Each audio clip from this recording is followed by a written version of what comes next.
मुंबई के तरबूज बिरयानी कांड में अब एक ऐसा खुलासा हुआ है जिसने इस पूरे मामले को और भी ज्यादा रहस्यमय बना दिया है। जिस तरबूज को खाने के बाद एक ही परिवार के 4 लोगों की मौत हुई थी, अब उसी तरबूज की फॉरेंसिक जांच में चूहे मारने की दवाई मिलने की पुष्टि हुई है। सबसे ज्यादा चौंकाने वाली बात यह है कि जहर तरबूज के ऊपर या छिलके पर नहीं बल्कि तरबूज के अंदर पाया गया है। यानी अब यह मामला सिर्फ फूड पॉइजनिंग का नहीं रह गया है, बल्कि मामला हत्या, आत्महत्या या फिर किसी खतरनाक साजिश का बन चुका है।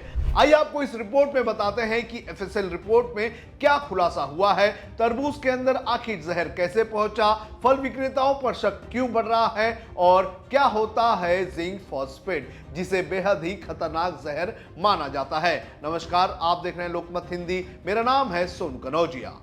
एफएसएल रिपोर्ट में हुआ सबसे बड़ा खुलासा। मुंबई के पायधुनी इलाके में हुई इस घटना ने पहले ही पूरे शहर को हिला दिया था।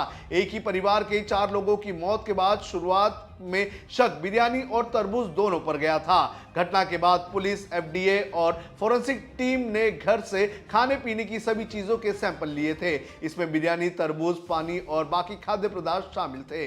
अब एफएसएल यानी कि फोरेंसिक साइंस लैब की जांच में बड़ा खुलासा हुआ है। रिपोर्ट के मुताबिक जिस तरबूज को परिवार ने खाया था उसमें चूहे मारने की दवा पाई गई थी और सबसे अहम बात, जहर तरबूज के बाहर नहीं बल्कि अंदर मिला है। यानी यह मामला सिर्फ खराब फल या सामान्य फूड पॉइजनिंग का नहीं बन रहा है। तरबूज के अंदर जहर मिलने के बाद अब जांच एजेंसियों के सामने कई बड़े सवाल खड़े हो चुके हैं। क्या किसी ने जानबूझकर तरबूज में जहर मिलाया?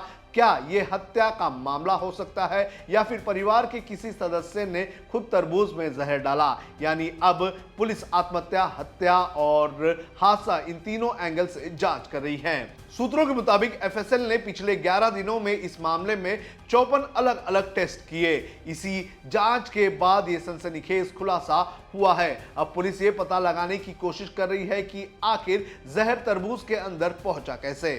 फल विक्रेताओं पर बड़ा शक। इस मामले में अब शक की सुई फल विक्रेताओं की ओर घूमती हुई नजर आ रही है। दरअसल कई दुकानदार अपनी फलों की दुकान में चूहों से बचाव के लिए चूहे मारने की दवाइयों का इस्तेमाल करते हैं। जांच एजेंसियां अब यह भी देख रही है कि कहीं किसी लापरवाही के चलते ये जहरीला पदार्थ तरबूज के अंदर तक तो नहीं पहुंचा। हालांकि अब तक पुलिस ने किसी भी फल विक्रेता को आरोपी नहीं माना है, लेकिन इस एंगल से भी जांच की जा रही है। अचानक बाजार से क्यों गायब हुए तरबूज? इस मामले में एक और अजीब बात सामने आई थी। परिवार की मौत के बाद दक्षिण मुंबई के पायधुनी इलाके से अचानक तरबूज गायब हो गए थे। जब एफडीए की टीम जांच के लिए बाजार पहुंची तब इलाके में ना कोई तरबूज विक्रेता मिला और ना ही किसी दुकान पर तरबूज दिखाई दिए। उस वक्त ये बात काफी रहस्यमय मानी जा रही थी और अब जब तरबूज के अंदर चूहे मारने की दवा की जानकारी सामने आई है तो ये मामला और भी ज्यादा उलझ चुका है। अब आपको बताते हैं कि क्या होता है जिंक फॉस्फाइड जो इस तरबूज में मिला है, कितना खतरनाक होता है ये। जांच में जिस चूहे मारने की दवा की बात सामने आ रही है उसके अंदर जिंक फॉस्फाइड पाई गई है।